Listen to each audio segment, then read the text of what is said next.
حسین کا جو سوگ ہے نہ ختم ہوگا با خدا، حسین کا جو سوگ ہے نہ ختم ہوگا با خدا، محرم و سفر نہ ہو تو غم نہ ہوگا ساتھ کیا، محرم و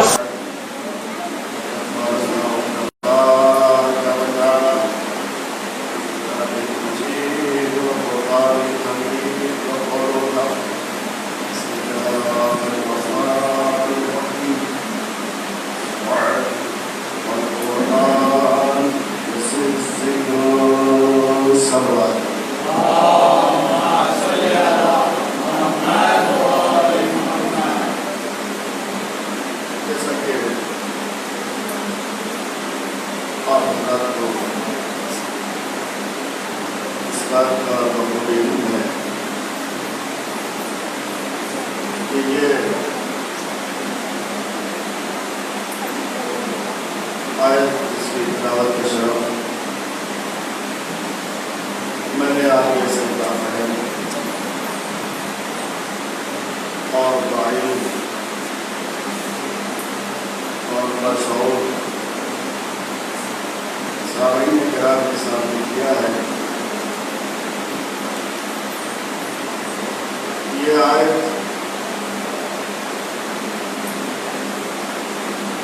تیسویں پارے کی سورہ صاد پہلی آیت ہے۔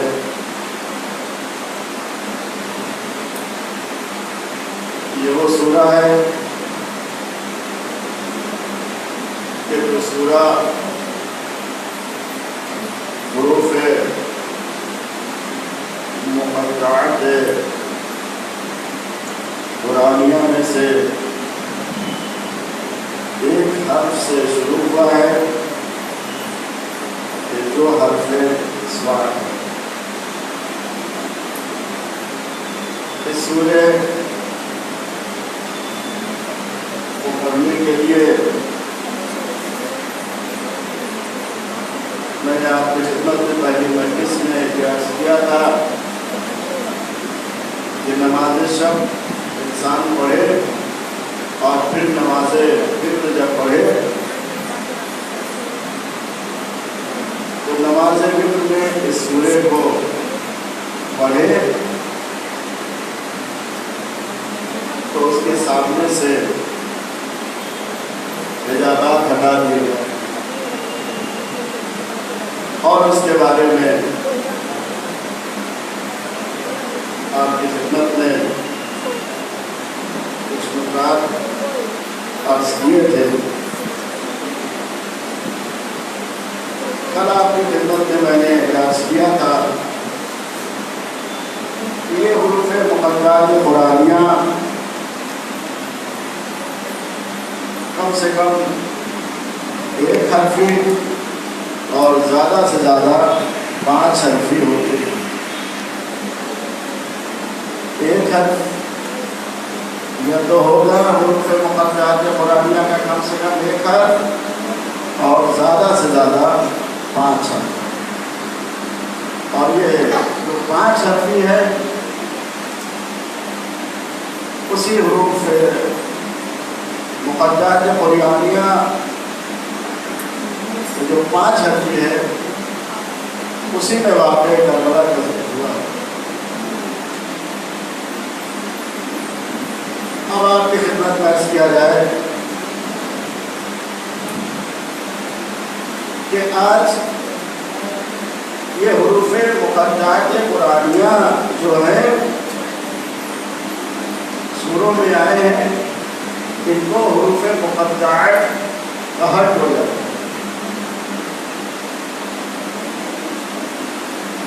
تو یہ اس لیے ان کو حروف مقطعات کہا جاتا ہے کہ یہ قطع قطع ہے، جدا جدا ہے، الگ الگ ہے، اور اسی طرح پڑھے بھی جاتے ہیں۔ اگر سورہ بقرہ آپ شروع کیجیے تو سب سے پہلا آپ کو حروف مقطعات قرآنیہ میں حرف آئے گا الف لام میم، یہ حروف مقطعات میں سے ہے۔ تو اب اسے جو پڑھنا ہے تو جدا جدا پڑھنا ہے، الگ الگ پڑھنا ہے، قطع قطع کر کے پڑھنا ہے۔ الف لام میم یہ جدا جدا کر کے پڑھا جائے گا۔ بہت سے لوگ جو نہیں جانتے ہیں اور وہ جب قرآن پڑھتے ہیں وہ بجائے الف لام میم کہنے کے علما کہہ دیتے ہیں،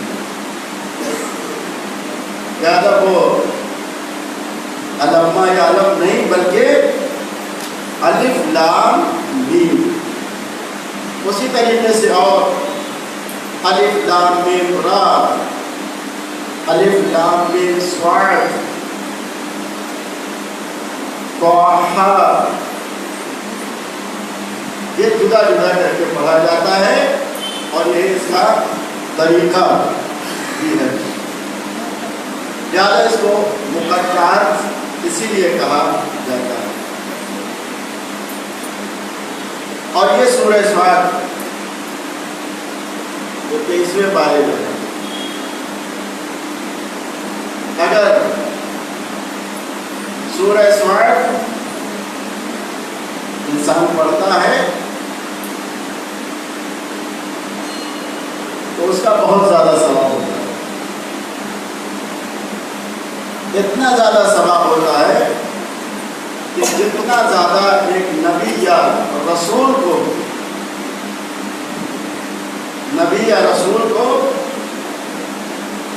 ان کی خدمت کے صلے میں ثواب دیا جاتا ہے، وہ ثواب سورہ صاد کی تلاوت کرنے والے کو دیا جاتا ہے۔ لہٰذا اس سورے کو پڑھیں اور اس کے برکات جو ہیں وہ سورہ پڑھنے والے کے اوپر نازل ہو۔ اور رسول اللہ صلی اللہ علیہ وسلم نے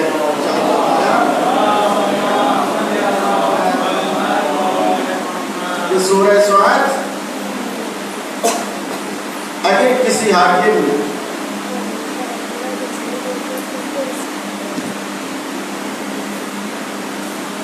جو حکومت کرتا ہے، اگر کسی حاکم کے بستر کے نیچے اس سورے کو لکھ کے رکھ دیا جائے، اس کے تکیے کے نیچے، تو اس کی حکومت 3 دن سے زیادہ نہیں رہ سکتی ہے، یعنی اس کی حکومت گر جائے گی۔ لیکن یہ جو ہم نے آپ کو بتایا یہ کسی مومن کے لیے استعمال نہ کیا جائے، یہ نہ ہو کہ انسان ایک مومن دوسرے مومن سے اگر تعینات رکھتا ہے تو اسے سورہ صاد لکھا اور لکھنے کے بعد اس کے تکیے کے نیچے رکھ دیا اور پھر اس کا وہ اگر حاکم ایسا ہے تو پھر 3 دن سے زیادہ حکومت نہیں رہتی۔ تو کسی مومن کے ساتھ اس عمل کو انجام نہ دیا جائے۔ اگر کوئی ظالم حاکم ہوتا ہے، ظالم ظلم و جور کرنے والا ہوتا ہے، لوگ اس سے پریشان ہوتے ہیں اور یہ چاہتے ہیں کہ وہ اس کی حکومت ختم ہو جائے، تو مارنے اور قتل کرنے سے بہتر یہ عمل ہے کہ سورہ صاد کو لکھ کے اس کے بستر کے نیچے رکھ دیا جائے، تو وہ 3 دن سے زیادہ پھر وہ اس کی حکومت رہ نہیں سکتی۔ تو یہ ہے وہ سورہ صاد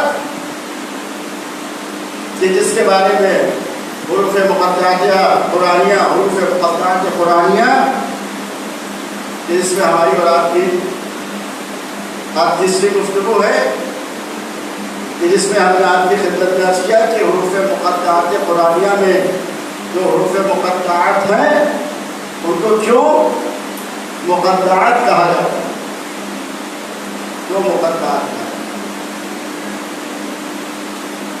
چونکہ یہ جدا جدا ہیں، الگ الگ ہے، قطع قطع ہے، اس لیے ان کو حروف مقطعات کہا جاتا ہے، اور الگ الگ ان کو پڑھنا بھی چاہیے، جیسے الف لام میم ہے، طٰہٰ ہے، یاسین ہے، حامیم ہے. اور یہ صاحب معنی ہوتے ہیں، ان کے معنی ہوتے ہیں. جن لوگوں نے کہا کہ ان کے معنی نہیں ہوتے ہیں، انہوں نے اس رشتے کو توڑ دیا کہ جو رشتہ ایسا تھا کہ جو حروف مقطعات قرآنیہ کے معنی اور مفہوم بتا سکتا. تو کون رشتہ؟ امام امام جعفر صادق علیہ السلام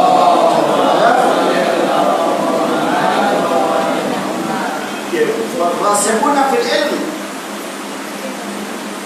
والراسخون فی العلم جو ہے وہ ان کے معنی و مفہوم بتا سکتے ہیں، اور انہوں نے بتایا بھی. تو یہ سوال ہوا کہ یہ والراسخون فی العلم کون ہے؟ تو مصحف ناطق حضرت امام جعفر صادق علیہ السلام نے فرمایا کہ ہم وہ ہیں راسخون فی العلم، اس سے مراد معصوم. ان سے اگر سوال کیا جائے گا تو یہ بتا دیں گے، اور انہوں نے بتایا بھی. اور کل میں نے آپ کی خدمت میں عرض کیا تھا کہ کس طریقے سے اہل بیت کو علم عطا کیا گیا ہے، علم عطا کیا گیا. اور اس کے بارے میں نے وہ روایت کہ جو قصبہ بن نباتہ نے بیان کیا تھا، تو وہ اس کا ایک حصہ میں نے آپ کی خدمت میں عرض کیا. کل اب دوسرا حصہ سنیں. بلند آواز میں صلوات پڑھ دیجیے.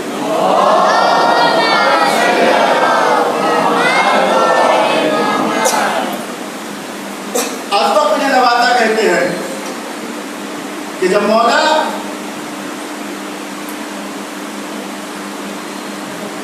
یہ خلافت، تو ظاہری خلافت، ورنہ مولا کے لیے نہیں کہا جا سکتا کہ کب تھے کب نہیں تھے. اس لیے کہ لوگوں کے بنائے ہوئے خلیفہ ہمارے اور آپ کے مولا علی نہیں تھے، بلکہ یہ بنائے ہوئے اللہ کے تھے. اللہ نے انہیں بنایا. لوگ مانے یا نہ مانے، اگر مانے تب بھی امام ہے علی، نہ مانے تب بھی امام علی ہے. صلوات دے کے بتاؤ.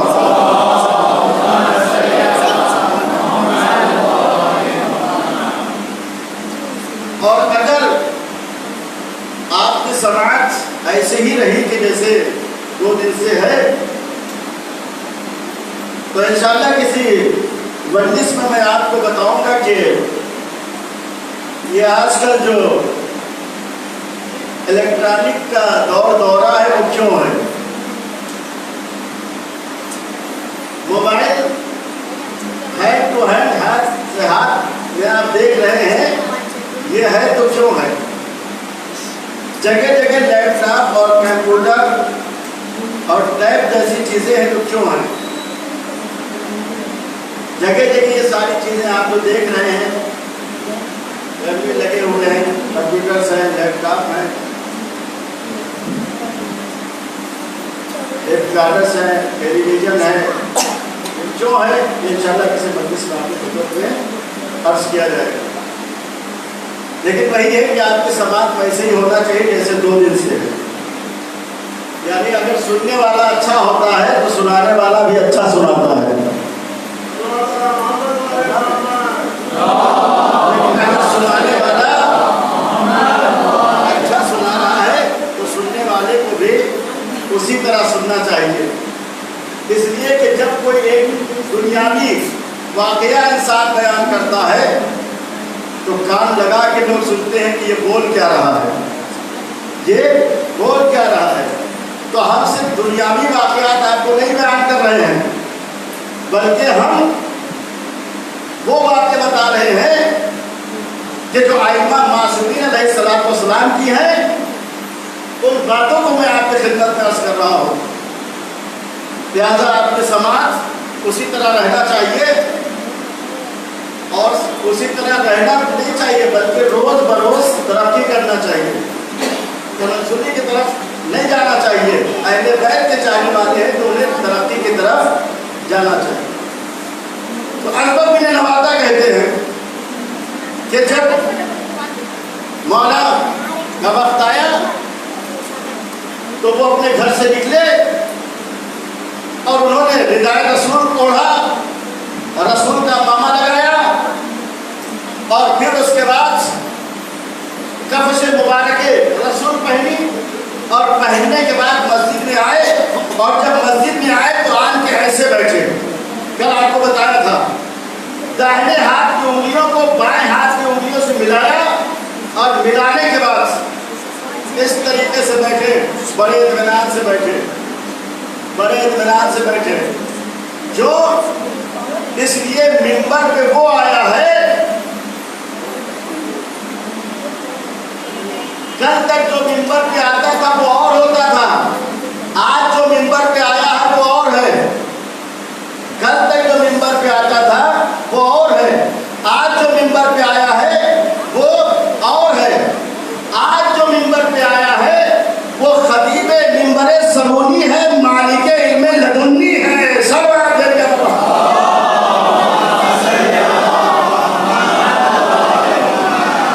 تو آج جو منبر پہ آیا ہے وہ الگ ہے، اور کل جو منبر پہ آیا تھا، کل تک جو آتے تھے وہ الگ تھے. اب جو آج منبر پہ آئے تو اسبغ بن نوادہ کہتے ہیں کہ مولا آئے اور منبر پہ بیٹھے، اور داہنے ہاتھ کی انگلیوں کو بائیں ہاتھ کی انگلیوں میں ڈال کے اور اس طریقے سے اطمینان سے بیٹھ گئے. اور پھر اس کے بعد انہوں نے خطبے کو ارشاد فرمایا. لیکن بیٹھنے سے پہلے روایت میں ہے کہ جب علی منبر پہ بیٹھے تو یہ جو بیٹھے تھے نیچے والے، ان کو بڑا برا لگا، ان کو بڑا برا لگا. اس لیے جب علی آئے تو انہوں نے منبر پر بیٹھنے کے لیے جو زینے استعمال کیے، تو پہلے زینے پہ پیر رکھا، دوسرے زینے پہ پیر رکھا، تیسرے زینے پہ پیر رکھا. علی نے تینوں زینے پہ پیر رکھ کے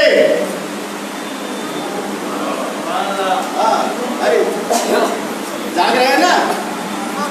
ہاں، نہیں بات میں یہ نہ ہو کہ سلا دیا. میں ایسی چیز آپ کی خدمت میں نہیں عرض کرتا ہوں کہ جو سو جائیں.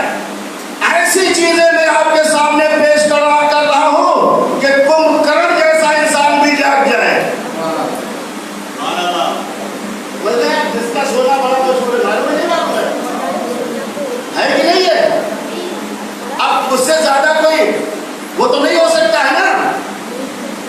تو ایسی چیزیں میں پیش کر رہا ہوں کیونکہ میں جانتا ہوں کہ آپ کی ایسی خدمت کیا جائے کہ آپ اس کے بعد پھر کوئی مجلس تو ہوتی نہیں ہے جہاں پہ ایک مجلس چل رہی ہے، ایک اشرا چل رہا ہے، اسی میں آپ اپنے اندر کا جو اظہار محبت ہے وہ ظاہر کر دیں. اور ہمیں جتنا ہو سکتا ہے میں بھی چاہتا ہوں وہ مولا کے لیے اظہار محبت کر دوں، تاکہ یہ نہ ہو کہ آپ کہیں ہمیں سننے کا موقع نہیں ملا اور ہم یہ کہیں ہمیں سنانے کا موقع نہیں ملا. لہذا ہم آپ کی خدمت ایسا کرنا چاہتے ہیں، ایسی کرنا چاہتے ہیں تاکہ شکوہ شکایت کا موقع نہ ملے. اب یہ آپ کی مرضی ہے کہ سنتے کیسا ہے، سر ہلا کے سنتے ہیں یا زبان چلا کے سنتے ہیں. اگر سر ہلا کے سنیں گے تو بھی چلے گا، اور زبان چلا کے سنیں گے بس فرق یہ ہوگا کہ زبان چلا کے سنائیں گے تو اب جب زبان چلا کے سنائیں گے تو فرشتہ لکھ لے گا کہ یہ وہ شخص تھا کہ اہل بیت کے جب فضائل بیان ہو رہے تھے تو یہ زبان چلا رہا تھا.